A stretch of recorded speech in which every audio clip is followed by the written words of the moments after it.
ॐ गं गणपतये नमः। ॐ ऐं સરસ્વત્યે નમઃ.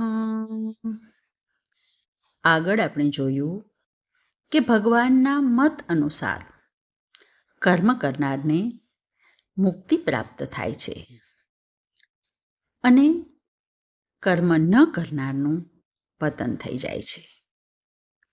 આવું કેમ થાય છે તેનો ઉત્તર આપતા ભગવાન 33મા શ્લોકમાં કહે છે, સદૃશમ ચેષ્ટતે સ્વસ્યા પ્રકૃતેર્જ્ઞાનવાનપી પ્રકૃતિમ યાન્તિ ભૂતાની નિગ્રહ કિમ કરિષ્યતિ. જ્ઞાની પુરુષ પોતાની પ્રકૃતિ પ્રમાણે જીવન જીવતો હોય છે. પ્રાણીઓ પોતાની પ્રકૃતિ પ્રમાણે જીવન જીવે છે. તો પછી નિગ્રહ શા કામનો? અહીં પ્રકૃતિ શબ્દ સ્વભાવના અર્થમાં છે. પ્રત્યેક વ્યક્તિને પોતાનો અલગ સ્વભાવ હોય છે. સ્વભાવનું નિર્માણ કદાચ માણસના હાથમાં નથી. કદાચ આનુવંશિકતાથી સ્વભાવ ઘડાય એવું પણ નથી. કારણ એક જ માતા પિતાના બાળકોનો સ્વભાવ ભિન્ન ભિન્ન હોય છે. તેથી જ ગીતા કહે છે કે જ્ઞાની અને અજ્ઞાની બંનેના બાહ્યાચાર સરખા જ હોય તો પણ બંનેની અવસ્થા જુદી જુદી હોય છે. તેથી જ એક વ્યક્તિ માટે ભોજન સ્વાદની લોલુપતા હોય છે, તો બીજી વ્યક્તિ માટે તે પ્રભુનો પ્રસાદ હોય છે.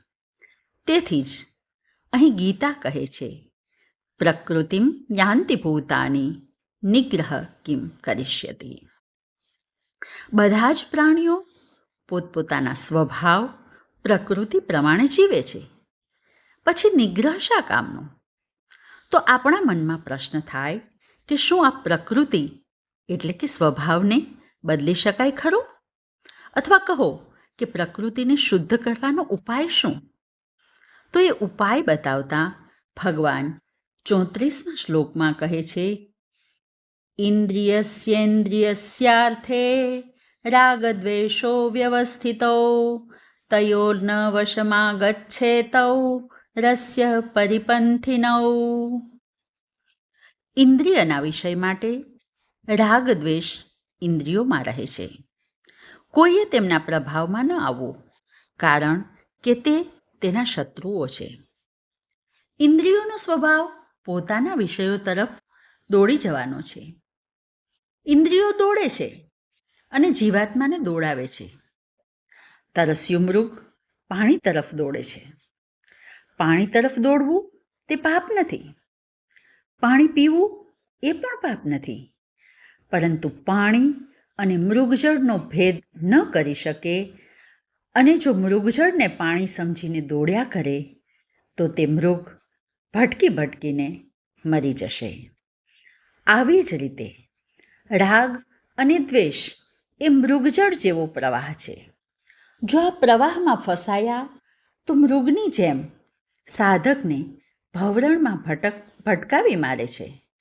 ટૂંકમાં અનુકૂળતા કે પ્રતિકૂળતા બંનેમાં રાગ અને દ્વેષમાંથી મુક્ત થવા માટે પ્રયત્ન કરવો અને ફળમાં આસક્ત ન થવું.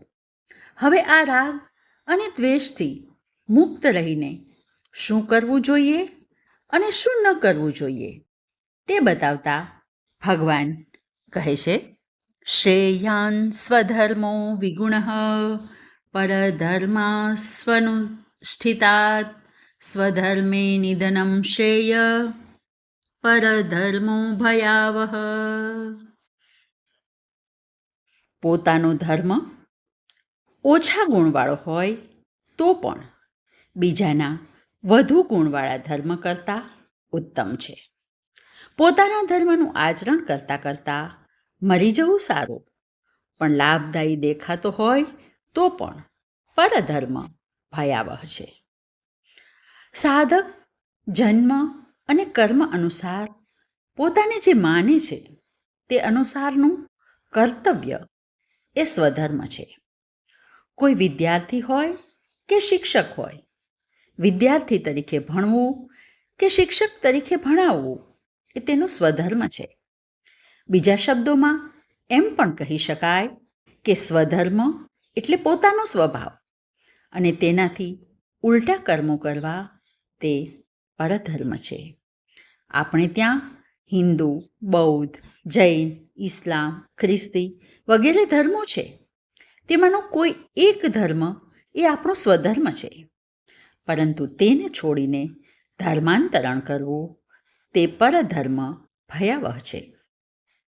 વ્યક્તિના મોરલને માપવાનું સર્વોચ્ચ ક્ષેત્ર ધર્મનિષ્ઠા છે. અને એટલે જ અહીં ભગવાન કહે છે, સ્વધર્મે નિધનમ શ્રેય પરધર્મો ભયાવહ. આજે બસ આટલું જ. હરિ ઓમ.